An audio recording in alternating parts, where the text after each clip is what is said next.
আসুন আর আমার সাথে ভালোবেসে বলুন রাধা।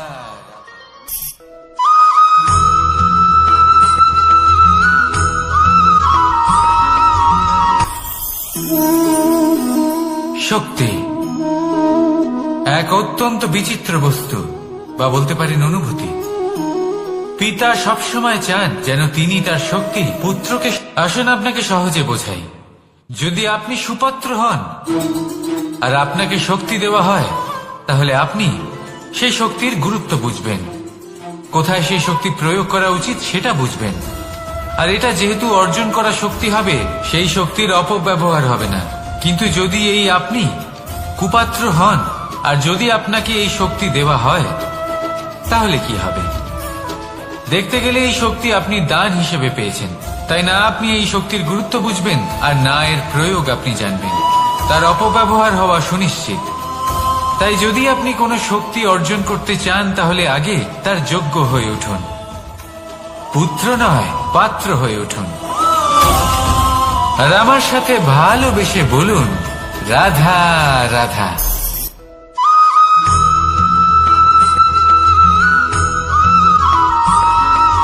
প্রত্যেক মানুষ নিজের জীবনে হীরক তথা হীরে এবং দর্পণ এই দুই দেখেছেন। এই দুই হলো সাদা এবং এরা দুজনেই আলোর প্রতিফলন ঘটায় এবং এরা দুজনেই উজ্জ্বল হয়ে ওঠে। আপনি হয়তো মনে মনে ভাবছেন যে এটা কি ধরনের তুলনা করছি। একটা হীরে তো রত্ন, তার মূল্য দর্পণের থেকে অনেক গুণ বেশি। কিন্তু হীরে থাকাতে দর্পণের মূল্য কিন্তু কোনো অংশে কমে যায় না, তাই না? মানুষ যখন হীরে নিজের হাতে নেয়, তখন সবার আগে কি খোঁজে? দর্পণ, যাতে তার মধ্যে দিয়ে দেখে সে বুঝতে পারে যে সেই হীরে আদৌ তার শোভাবর্ধন করছে কিনা, তাকে ভালো দেখাচ্ছে কিনা, প্রসাধনের জন্য সেটা ব্যবহার করা ঠিক হবে কিনা। অর্থাৎ হীরের উপস্থিতিতে দর্পণের গুরুত্ব কম হলো না। দর্পণের কারণে হীরের মূল্য বোঝা গেল। আমাদের জীবনেও ঠিক এরকমই ঘটে। আপনারা যদি সংসারে নিজের আশেপাশে দেখেন, এমন অনেক মানুষ দেখতে পাবেন যারা নিজেদের ক্ষেত্রে মহান স্থানে পৌঁছেছেন, নিপুণ এবং শ্রেষ্ঠ হয়েছেন। আর তাদের মধ্যে আপনার নিজের মনে হয় যেন আপনি হলেন দর্পণ। নিজেকে ছোট মনে করবেন না। আপনার মূল্য কম হচ্ছে না, আপনার নিজস্ব মূল্য আছে। আর যদি আপনার অস্তিত্ব না থাকে, তাহলে ওনাদের অস্তিত্বের মূল্য সংসার বুঝতেই পারবে না। জীবনে সবসময় চেষ্টা করবেন যাতে আপনি আরো বেশি শ্রেষ্ঠ হয়ে উঠতে পারেন। আপনি নিজে যে স্থানে আছেন সেটাকে ছোট মনে করবেন না, তারও নিজস্ব একটা মূল্য আছে। যদি আপনি হীরে হয়ে থাকেন, তাহলে অহংকার করবেন না। যদি আপনি দর্পণ হয়ে থাকেন, তাহলে নিজেকে ছোট মনে করবেন না। আসুন আর আমার সাথে ভালোবেসে বলুন রাধা রাধা।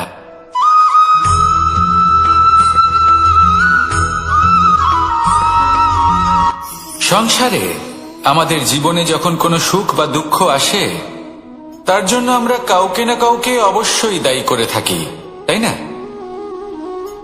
এই ব্যক্তি আমাদের সাথে এরকম কাজ করেছেন, তাই আমার সাথে এমন হলো। ওই ব্যক্তি যদি এমনটা না করতেন, তাহলে আজ আমি ওই স্থানে পৌঁছতে পারতাম। সবই আপনার দৃষ্টিভঙ্গির উপর নির্ভরশীল। আর যদি আপনার দৃষ্টিভঙ্গি এমন হয়, তাহলে তা অনুচিত। সত্যি কথা বলতে, এই সংসারে ভিন্ন ভিন্ন ধরনের মানুষ আছে।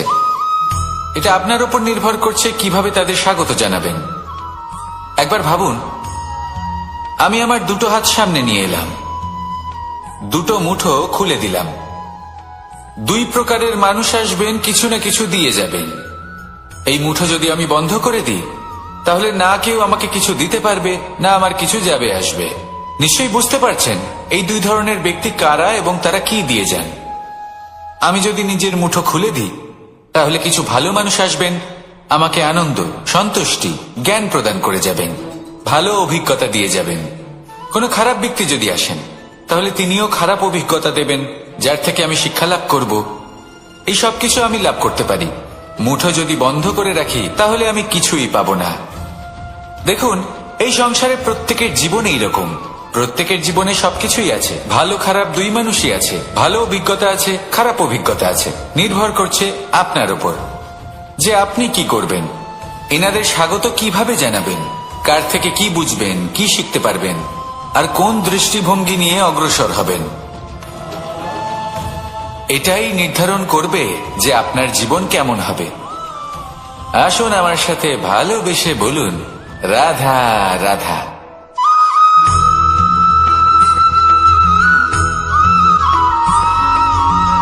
এই দড়িটা দেখুন, ছোট ছোট রেশম দ্বারা তৈরি, এটা সরু সুতো দ্বারা তৈরি হয়েছে এটা, আর এ অত্যন্ত কোমলও বটে।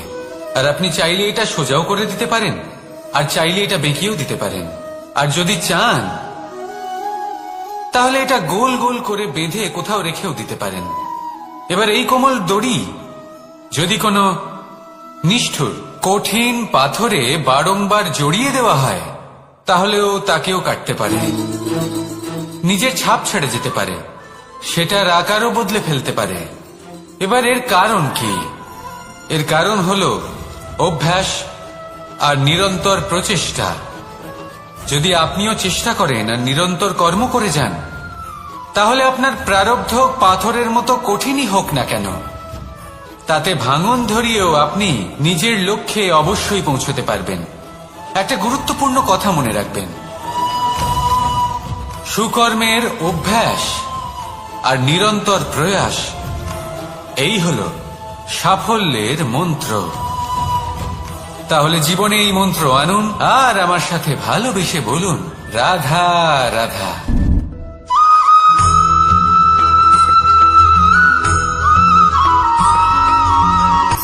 শক্তি, শক্তি অর্জন করা এতটা কঠিন নয় যতটা শক্তি লাভ করার পরে সেই শক্তি সামলানো কঠিন হয়।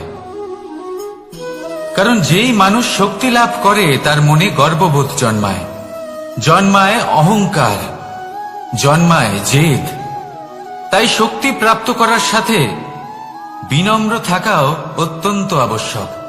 আর এটা আমাদের শেখা উচিত বৃক্ষের থেকে। বৃক্ষ যা আমাদের ফল দেয়, বৃক্ষ যা যত ফল দেয় ততটাই ঝুঁকে যায়। আমরা পাথর মারি ওই বৃক্ষের থেকে ফল প্রাপ্ত করার জন্য। সেই পাথরের মার সহ্য করেও বৃক্ষ আমাদের ফল দেয়। কোনো গর্ববোধ নেই, কোনো অহংকার বোধ নেই, আর সেই জন্য এই বৃক্ষের পুজো করা হয়। এটাই হলো মাহাত্ম্য শক্তির সাথে বিনম্রতার। যদি এই শক্তি সৃজন করে থাকে, সাহায্য করে থাকে, সম্বল হয়ে থাকে, তবেই সেই শক্তি উপযুক্ত। আর নয়তো সেই শক্তি একদিন আপনাকে আসক্ত অবশ্যই করবে। তাহলে শক্তি অবশ্যই অর্জন করুন, কিন্তু তার সাথে সেই শক্তি সামলানোর মতো বিবেকও আপনাকে অবশ্যই জাগ্রত করতে হবে। তাহলে আসুন আমার সাথে ভালোবেসে বলুন, রাধা রাধা।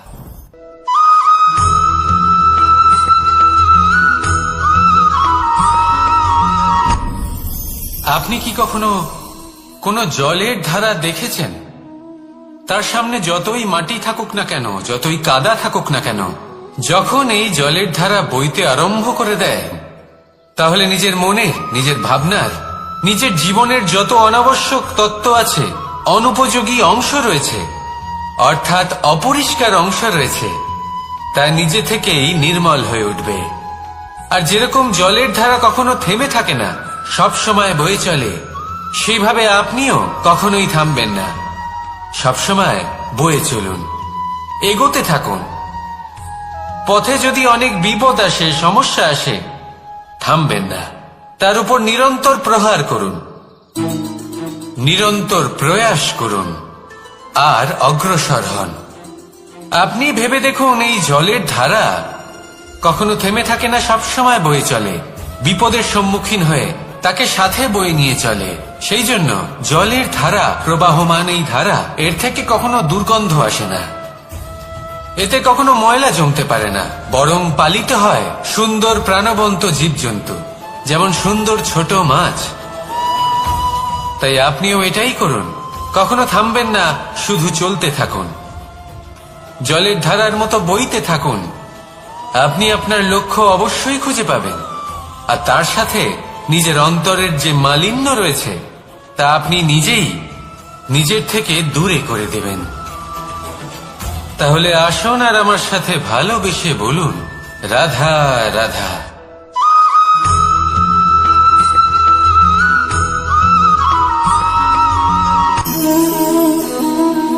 নিয়তি।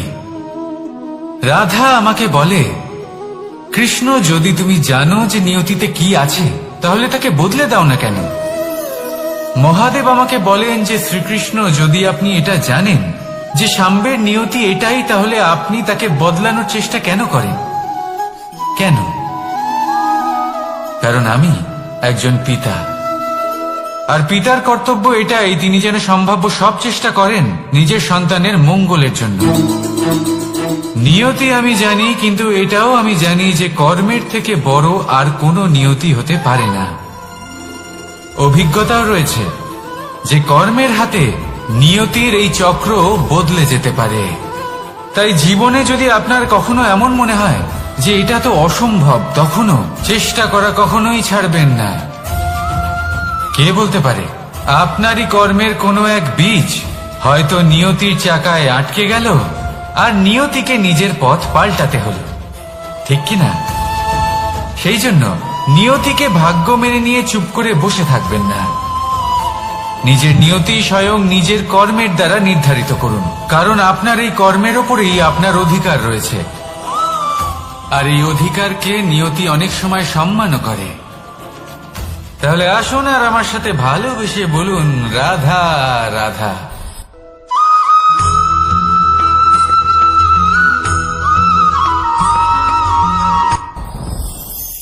সাথী। সাথী এই শব্দটির ব্যাখ্যা কে কিভাবে করে? মিত্র, সখা, বন্ধু। কিন্তু অর্থ একটাই, তিনি যিনি আপনার সঙ্গী হন, আর তিনি যার সাথী আপনি হন। এবার সব থেকে বড় প্রশ্ন হলো এটাই যে তিনি কে হতে পারেন যাকে আপনি আপনার সাথী বলে মেনে নিতে পারেন, নিজের সখা, নিজের মিত্র, নিজের বন্ধু মেনে নিতে পারেন। আপনার সাথী হলেন তিনি যিনি দুঃখের সময় আপনার পাশে থাকবেন, আপনার হাত ধরে থাকবেন। আপনার সাথী হলেন তিনি যার হাত আপনি নিজের সুখের দিনে ধরে থাকবেন।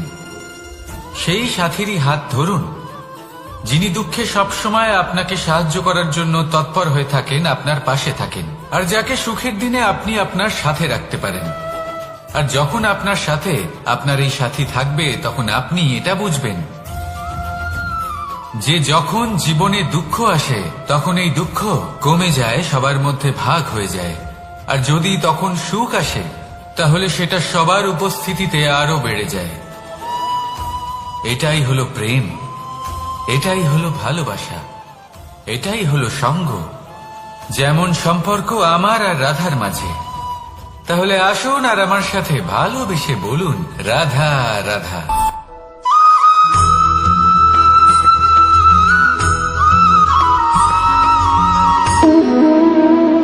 সম্পর্ক হলো আমাদের জীবনের একটি আধার। কিছু সম্পর্ক এমন যা আমরা জন্মসূত্রে লাভ করি, যেমন পরিবার, মা, বাবা। কিছু সম্পর্ক আছে যা আমরা জীবনে অর্জন করে থাকি, তা সে প্রেমের হোক, স্নেহের হোক বা বন্ধুত্বের। এই সকল সম্পর্ক লাভ করার বা গড়ে তোলার 5টি ধাপ রয়েছে। প্রথম ধাপ, কোনো ব্যক্তির সাথে আলাপ হওয়া, তার সাথে কথা বলা বা তাকে দেখা। দ্বিতীয় ধাপ, সে ব্যক্তিকে আমাদের ভালো লাগা। তৃতীয় ধাপ, আমাদের এটা চাইতে শুরু করা যে জীবনে এই ব্যক্তি যেন আমাদের বন্ধু হন, আমাদের জীবনে থাকে, বা আমাদের কাউকে ভালোবেসে ফেলা, আর এটা আমাদের ভাবা বা চাওয়া যে সেই ব্যক্তি যেন আজীবন আমার সাথে থাকেন, আমার জীবনে আমার সাথী হয়ে। চতুর্থ ধাপ, লাভ করা। এবার এই ধাপটি অনেক মানুষের পক্ষেই খুবই সরল হয়, বড়ই সরল ভাবে নিজেদের সঙ্গীকে লাভ করে থাকেন। কিছু মানুষের জন্য এই ধাপ অত্যন্ত কঠিন হয়ে থাকে। অনেক প্রতিকূল পরিস্থিতির উপর জয়লাভ করে তারা সঙ্গীকে লাভ করেন, কিন্তু লাভ অবশ্যই করেন। এরপরে আসে পঞ্চম, অন্তিম এবং সব থেকে গুরুত্বপূর্ণ ধাপ। সেটা হলো সেই সম্পর্ক পালন করা। এটা হলো এমন এক বিষয় যা প্রত্যেক মানুষের শেখা উচিত। যদি ব্যক্তি নিজের জীবনে সম্পর্ক রক্ষা করতে শিখে যান, তবে প্রত্যেক সম্পর্ক তার জীবনকে স্বর্গ করে তুলবে। আসুন আর আমার সাথে ভালোবেসে বলুন, রাধা রাধা।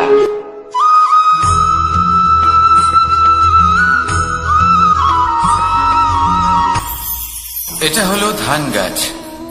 এর থেকে যে চাল উৎপন্ন হয় তা মানুষ গ্রহণ করেন। আর এটা কি? এ হলো জংলি ঘাস। একবার ভেবে দেখুন, যদি এই জংলি ঘাস ধান গাছের আশেপাশে থাকে তাহলে কি হবে? ধান উৎপন্ন হতে পারবে?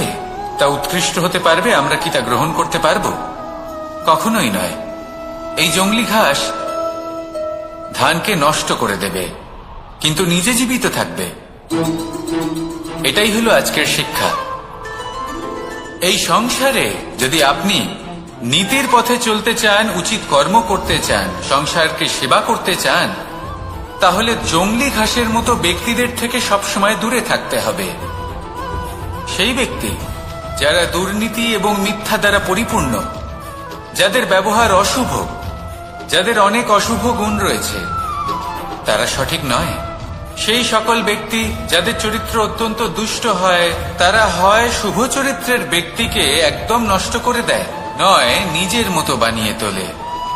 তাই যদি আপনি নীতির পথে চলতে চান, এই সংসারের জন্য শুভ কর্ম করতে চান, তাহলে সেই সঙ্গ লাভ করুন যে সঙ্গ জ্ঞানে পরিপূর্ণ, যাদের মধ্যে অনেক গুণ আছে, যাদের থেকে প্রতিদিন কিছু শিখতে পারবেন।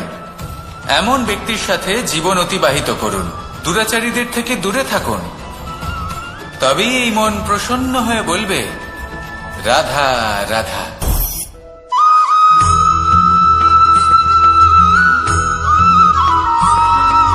মানুষের একটি সমস্যা আছে যে মানুষ সাফল্যকে মাপতে থাকেন, লক্ষ্যপ্রাপ্তিকে মাপতে থাকেন এবং তার তুলনা করতে থাকেন যে ও এত কিছু পেল আর আমি পেলাম না,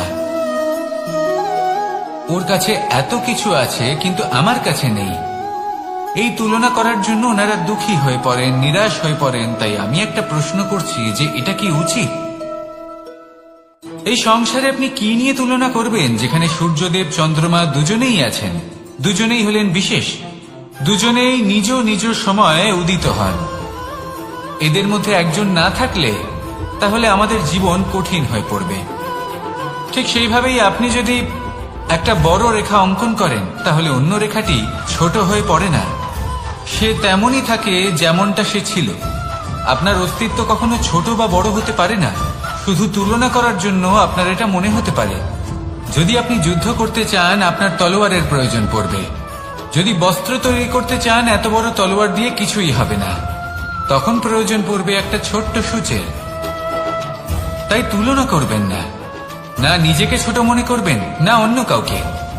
সবার সাথে সহযোগিতা করুন, আর যদি তুলনা করতেই হয় নিজের সাথে করুন, যে কাল আমি কেমন ব্যক্তি ছিলাম, আজ কি তার থেকে শ্রেষ্ঠ হয়ে উঠতে পেরেছি। ভেবে দেখুন ভবিষ্যতে গিয়ে আপনি কতটা শ্রেষ্ঠ ব্যক্তি হতে পারেন। আসুন আমার সাথে ভালোবেসে বলুন, রাধা রাধা।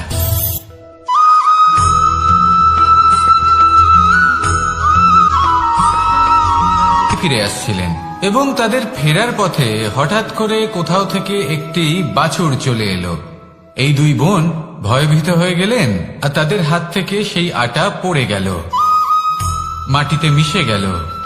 এবার এই পুরো ঘটনাক্রমে যদি কারোর বিন্দুমাত্র লাভ হয়ে থাকে, বিন্দুমাত্র আনন্দ পেয়ে থাকে, তাহলে সে কে?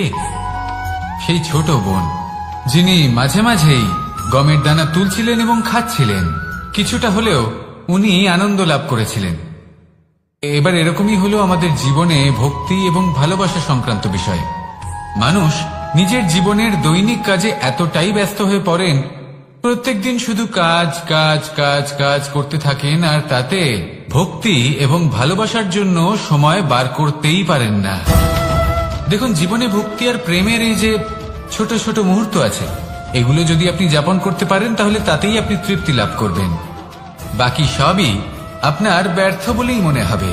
জীবনে যখনই আপনি কোনো কাজ করবেন, ঈশ্বরের প্রতি সমর্পিত হয়ে সেই কাজ করুন। আর যখনই সময় পাবেন, তাহলে সেই সময় নিজের আপনজনদের দিন। যাদের আপনি ভালোবাসেন তাদের প্রতি যত্নবান হন, তাদের শুভাকাঙ্ক্ষী হন। এই প্রেম আর ভক্তির ছোট ছোট মুহূর্তগুলো আপনার জীবনকে চরিতার্থ করে তুলবে। আসুন আমার সাথে ভালোবেসে বলুন, রাধা রাধা।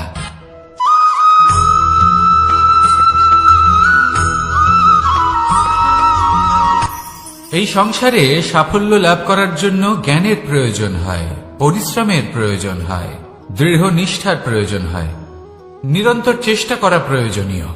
কিন্তু আরো কিছু আছে যা অত্যন্ত প্রয়োজনীয় এবং গুরুত্বপূর্ণ। তা হলো ভালো বন্ধু। তাদের থাকা অত্যন্ত প্রয়োজনীয়। যদি ভালো বন্ধু থাকে তাহলে সময় এলে তারা ঢাল হয়ে আপনাকে সুরক্ষা করবেন। সময় এলে অস্ত্রের মতো শত্রুকে সংহারও করবেন। যদি তিনি জ্ঞানী হন, তাদের মধ্যে সদ্গুণ থাকে, তাহলে এই সব গুণ আপনার মধ্যেও প্রবেশ করবে। তাহলে সাফল্যের জন্য ভালো বন্ধু পাওয়া অত্যন্ত প্রয়োজনীয়। কিন্তু শুধু বন্ধু কেন, ভালো শত্রুও থাকা প্রয়োজনীয়।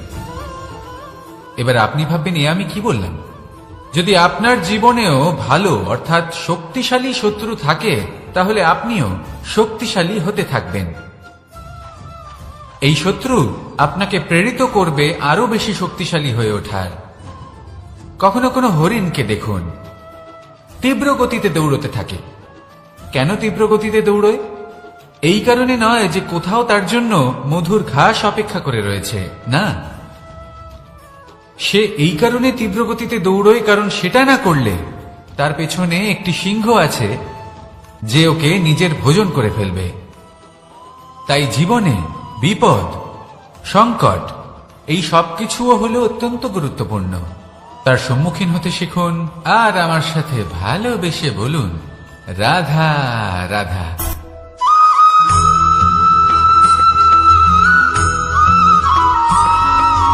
জীবনে অগ্রসর হওয়ার জন্য আমাদের কাকে প্রয়োজন হয়?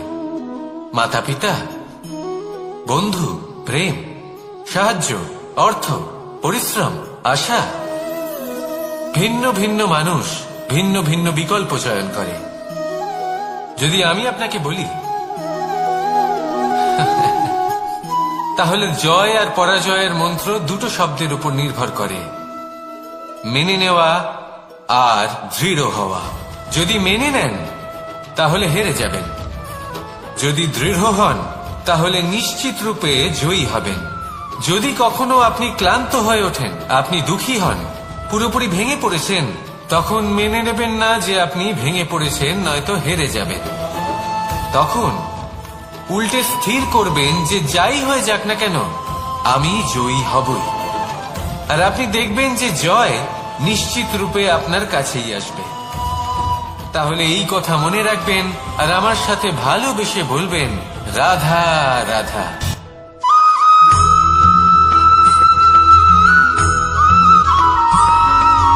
জীবনে যখন কোনো ব্যক্তি নিজের লক্ষ্য প্রাপ্তির জন্য নিরন্তর পরিশ্রম করতে থাকেন, চেষ্টা করতে থাকেন, তখন তিনি কষ্ট অনুভব করেন। কখনো শারীরিক কষ্ট, কখনো মানসিক কষ্ট। এবার উনি এটা ভাবতে থাকেন যে আমি কি উচিত করছি নাকি অনুচিত করছি। কারণ অন্যদিকে এমন একজন ব্যক্তিও আছেন যিনি একদমই পরিশ্রম চেষ্টা করছেন না। তিনি মদিরা পান করেন, বিলাসিতায় জীবন কাটান, অলস প্রকৃতির হয়ে ওঠেন, নিদ্রাতে বিলীন হয়ে থাকেন আর ভাবেন যে তিনি সুখ লাভ করছেন। কিন্তু এরকম কেন হয়? কারণ যখন আমরা সৎ পথে থাকি, উচিত পথে চলি, লক্ষ্য প্রাপ্ত করার জন্য চেষ্টা করতে থাকি, তখন আমাদের ভেতরে থাকা নেতিবাচক শক্তি এবং পাপ এই দেহকে ত্যাগ করে দেয়। আর এই অনুভূতিটাই আমাদের দুঃখের অনুভূতি দেয়, কষ্ট দেয়। এবার সেখানে যদি আমরা কুপথে চলি, অনুচিত পথে চলতে থাকি, তাহলে আমাদের ভেতরে থাকা পুণ্য এবং ধনাত্মক শক্তি আমাদের দেহ ত্যাগ করে দেয়। আর এই অনুভূতির কারণেই আমরা সুখ অনুভব করি। কিন্তু কখনো ভাববেন যে এই সুখ বেশি সময় পর্যন্ত থাকে না। সেই জন্য সবসময় মনে রাখবেন, যদি আপনি জানেন যে এটাই আপনার লক্ষ্য, এটাই উচিত পথ, শুভ পথ, তাতে নিরন্তরভাবে এগিয়ে যেতে চেষ্টা করতে থাকুন এই কষ্ট আপনাকে সুখের পরাকাষ্ঠায় কখন পৌঁছে দেবে তা আপনি জানতেই পারবেন না। আসুন আমার সাথে ভালোবেসে বলুন, রাধা রাধা।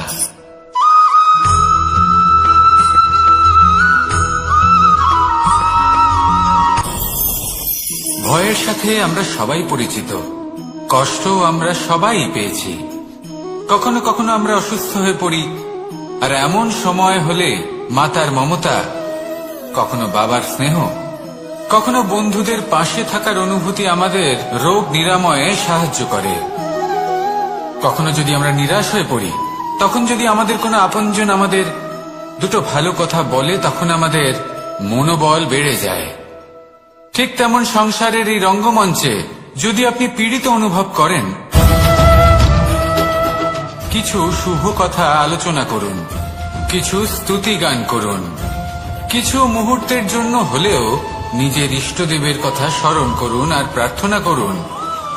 সাহস বাড়বে, শক্তিও বৃদ্ধি পাবে এবং সামনে এগিয়ে চলার পথও দেখতে পাবেন। তখন এই মন প্রসন্ন হয়ে বলবে, রাধা রাধা।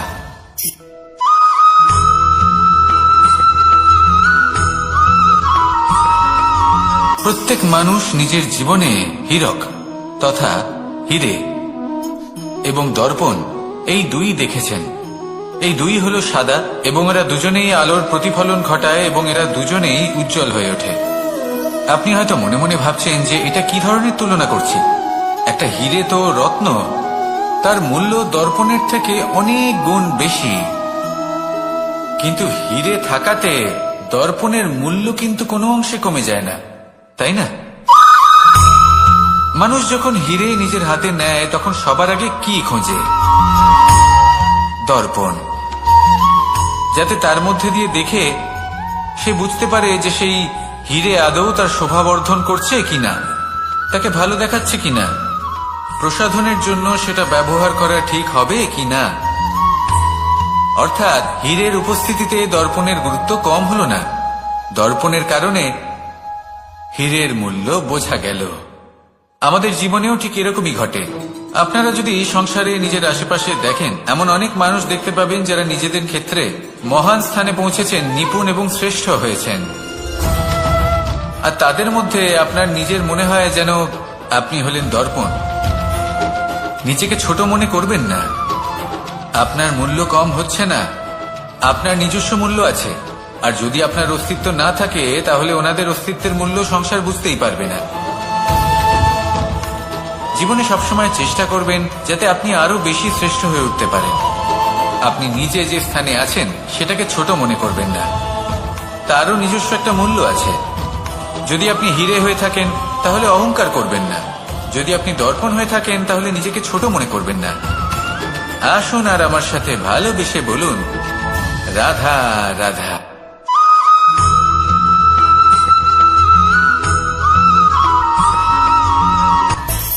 মানুষের মধ্যে একটা বিচিত্র প্রবৃত্তি থাকে, অন্য সকলের বিষয়ে, তাদের জীবনের বিষয়ে, তাদের ব্যক্তিত্বের বিষয়ে, তাদের ভবিষ্যতের বিষয়ে অনুমান করা। এটা হলো অনুচিত। কারোর অতীতকালকে দেখে লোকে ভবিষ্যৎ বলে দিতে পারেন, বর্তমানকে দেখে ভবিষ্যতের বিষয়ে অনুমান করে ফেলেন। উদাহরণ দিতে হলে বলবো, কোনো দাসকে দেখুন, ওকে দেখে লোকে বলে যে ওর ভবিষ্যৎ সেটাই হতে পারে, অনুমান করে ফেলেন। আর এই রাজাকে দেখুন, উনি তো কত সুখী হবেন, উনি তো জগতের সব থেকে অধিক সুখী মানুষ, কত সুখ সুবিধা আছে ওনার কাছে, ধারণা করে ফেলেন। তবে সত্য তো এটাই যে কারোর ব্যক্তিত্বের বিষয়ে, তাদের ভবিষ্যতের বিষয়ে আপনি পূর্ণ সত্য কখনোই বলতে পারবেন না, শুধু অনুমান করতে পারবেন। আর এই অনুমান করে সত্যি কোনো লাভ হয় না, কারণ এই কাল সেটা হলো অত্যন্ত শক্তিশালী। কালো থেকে কালোতর কয়লাকেও হীরেতে পরিণত করতে পারে, অনেক বড় বড় রাজাকেও বিদূষক বানিয়ে ফেলতে পারে এক মুহূর্তেই। তাহলে আপনি অনুমান করে কি লাভ? কি পেলেন অনুমান করে? সেই জন্য কারোর বিষয়ে কোনো অনুমান করবেন না, তার ভবিষ্যতের বিষয়ে অনুমান করতে যাবেন না, কারোর বিষয়ে কোনো ধারণা করে নেবেন না। কিছু করতে হলে ভালোবাসুন, সবার মধ্যে ভালোবাসা ছড়ান, সবার মধ্যে ধনাত্মক ভাব ছড়ান। এই মন প্রসন্ন হয়ে বলবে, রাধা রাধা।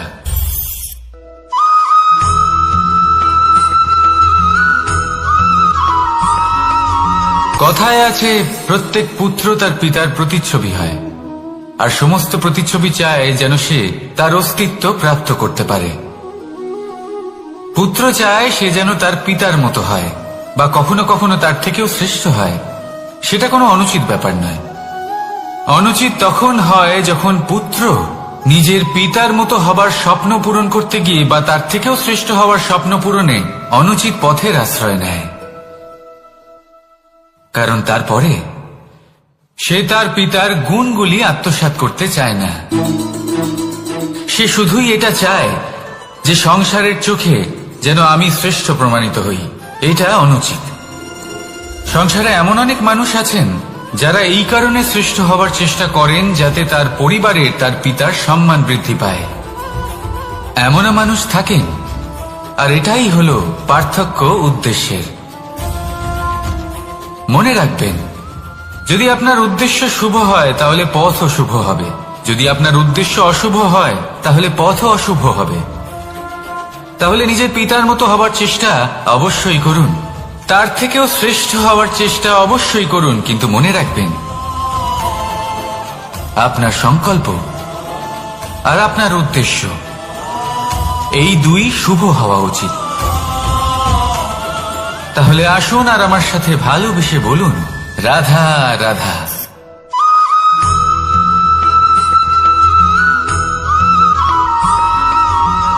পিতা আর পুত্রের সম্পর্ক অত্যন্ত মধুর হয়ে থাকে। পিতা স্বপ্ন দেখেন, তাকে পূর্ণ করার সকল সম্ভাব্য চেষ্টা করেন, কিন্তু তাও অনেক সময় ওনার স্বপ্ন অপূর্ণ থেকে যায়। তখন পিতা ভাবেন যে স্বপ্ন উনি পূর্ণ করতে পারেননি ওনার সন্তান তা অবশ্যই পূরণ করবে। যে স্থানে উনি কখনো পৌঁছতে পারেননি সেই স্থানে ওনার পুত্র অবশ্যই পৌঁছবে। পিতা নিজের সন্তানের ভবিষ্যৎ নিয়ে সেই স্বপ্ন দেখেন, আর যখন সেই সন্তান সামনে এগোতে থাকে তখন তার দুঃখ হয় না, বরং গর্ব হয়। ওনার ভালো লাগে এটা দেখে যে ওনার সন্তান অনেক উন্নতি করছে। কিন্তু যখন সন্তান নিজের অভিভাবকের শক্তি দেখে, তার যশ দেখে হিংসা করতে থাকে, সমস্যা সেইখানেই শুরু হয়। সেই জন্য সকল সন্তানকে এটা মনে রাখতে হবে, দেখুন, পুত্র হবার সুবাদে, এক সন্তান হবার সুবাদে এটা হলো আপনার অধিকার যে আপনি আপনার পিতার থেকে বেশি উন্নতি করবেন। আপনার পিতাও এটাই চান, কিন্তু সুস্থভাবে এটা করুন। একটা রেখা টেনে নিন যাতে আপনি তাতে এগোতে পারেন আর আপনার পিতার তাতে গর্ববোধ হয়, আর সেই বিষয়ে দুঃখ না হয় যে আমার সন্তান আমাকেই ছোট করার চেষ্টা করছে। ইতিহাস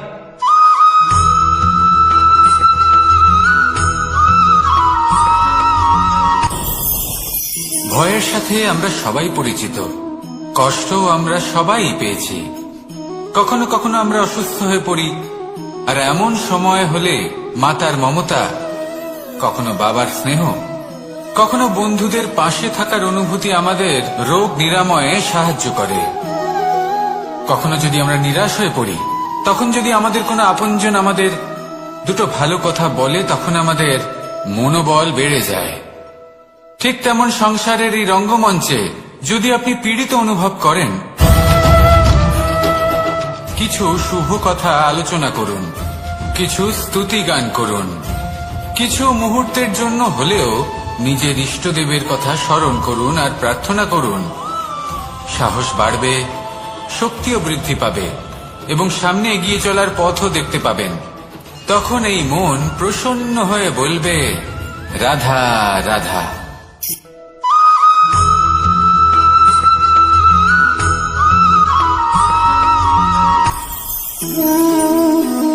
শক্তি এক অত্যন্ত বিচিত্র বস্তু, বা বলতে পারেন অনুভূতি। পিতা সবসময় চান যেন তিনি তার শক্তি পুত্রকে। আসুন আপনাকে সহজে বোঝাই। যদি আপনি সুপাত্র হন আর আপনাকে শক্তি দেওয়া হয়, তাহলে আপনি সেই শক্তির গুরুত্ব বুঝবেন, কোথায় সেই শক্তি প্রয়োগ করা উচিত সেটা বুঝবেন। আর এটা যেহেতু অর্জন করা শক্তি হবে, সেই শক্তির অপব্যবহার হবে না। কিন্তু যদি এই আপনি কুপাত্র হন, আর যদি আপনাকে এই শক্তি দেওয়া হয়, তাহলে কি হবে? দেখতে গেলে এই শক্তি আপনি দান হিসেবে পেয়েছেন, তাই না আপনি এই শক্তির গুরুত্ব বুঝবেন, আর না এর প্রয়োগ আপনি জানবেন। তার অপব্যবহার হওয়া সুনিশ্চিত। তাই যদি আপনি কোনো শক্তি অর্জন করতে চান, তাহলে আগে তার যোগ্য হয়ে উঠুন। পুত্র নয়, পাত্র হয়ে উঠুন। আর আমার সাথে ভালোবেসে বলুন, রাধা রাধা।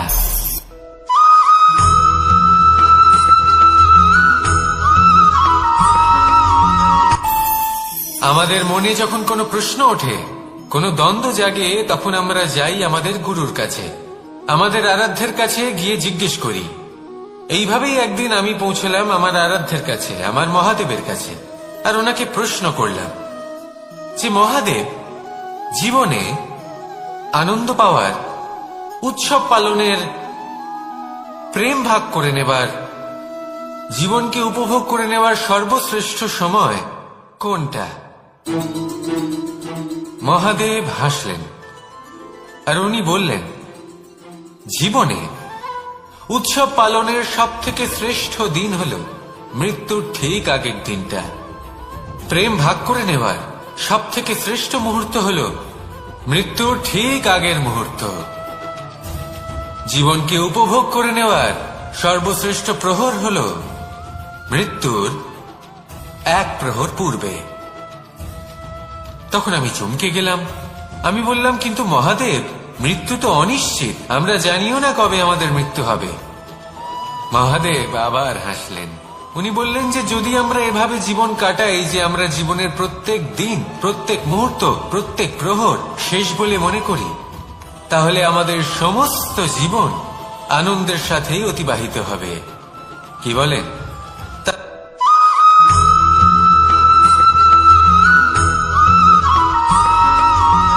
এই সংসারের সব থেকে গুরুত্বপূর্ণ তত্ত্ব কোনটা? প্রথম হলো সময়। জন্ম থেকে মৃত্যু পর্যন্ত এই যে সময়, এটাই তো হলো জীবন। দ্বিতীয় হলো জীবন, যাতে আমরা সময়ের সদ্ব্যবহার করি, শ্রেষ্ঠ থেকে শ্রেষ্ঠতর কাজ করার চেষ্টা করি। বহু বছরের এই পরম্পরা, এই সংস্কৃতিকে এগিয়ে নিয়ে যাওয়ার চেষ্টা করি। এই সংসারে আমরা অংশগ্রহণ করতে চেষ্টা করি।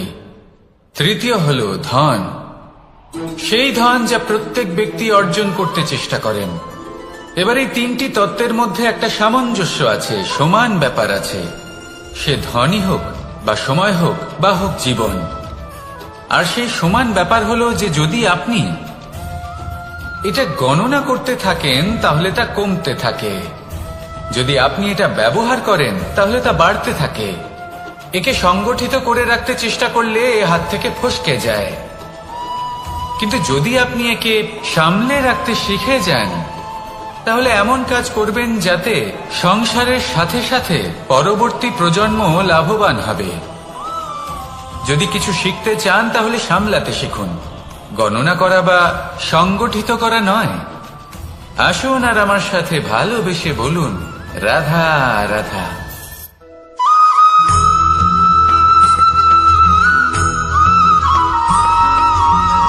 যখন আমরা কোনো বনে প্রবেশ করি, তখন এই সবুজ ঘাস দেখে, এই কোমল ঘাস দেখে আমাদের মন প্রফুল্ল হয়ে ওঠে। ভিন্ন ভিন্ন প্রজাতির ফুল, ভিন্ন ভিন্ন রঙের ফুল দেখে এই মন আনন্দে ভরে ওঠে। এখানে শিশুরা আনন্দ লাভ করে, বড়রা ভোজন গ্রহণ করেন, কথাবার্তা বলেন, হাঁটাহাঁটি করে বেড়ান।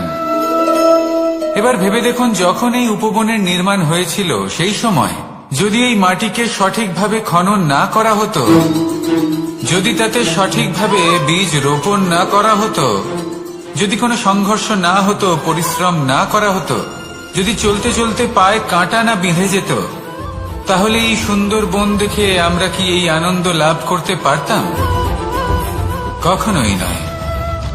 ধরুন কোন নদীর তটে সুন্দর একটি বন আছে, সেই বনের আনন্দ লাভ করতে গেলে আপনাকে সেই নদী পার করতেই হবে। যদি সুখের নদীর কাছে পৌঁছতে চান তাহলে তটে যে কাঁটা রয়েছে সেগুলোর সাথে সংঘর্ষ করতেই হবে। এই সংসারে যদি আপনি সুখ লাভ করতে চান তাহলে সুখ লাভের এই যাত্রা শুরু করতে হবে সংঘর্ষ দ্বারা। তাহলে সংঘর্ষকে স্বাগত জানান, এর পেছনেই সুখ রয়েছে যা আপনার জন্য অপেক্ষা করছে। এবার হাসুন আর আমার সাথে ভালোবেসে বলুন, রাধা।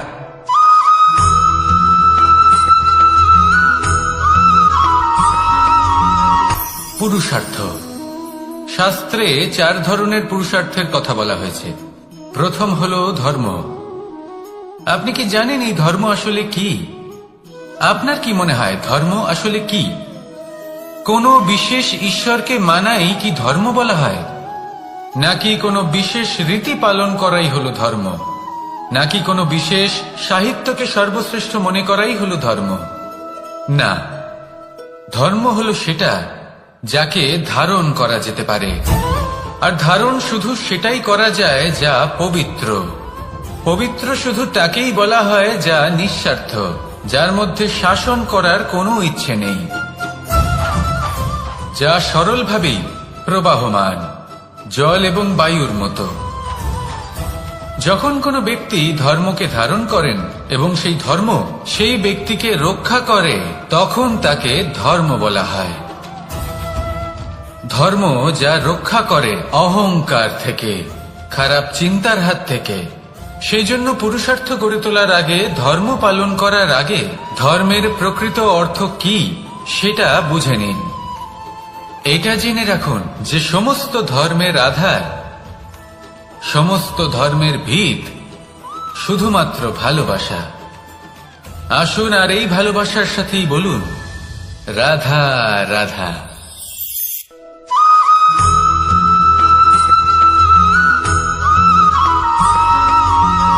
মানুষের মানসিকতা এমন হয় যে সে যতটা করে আশা করে যে তার থেকে অনেক বেশি তার বদলে সে পাবে।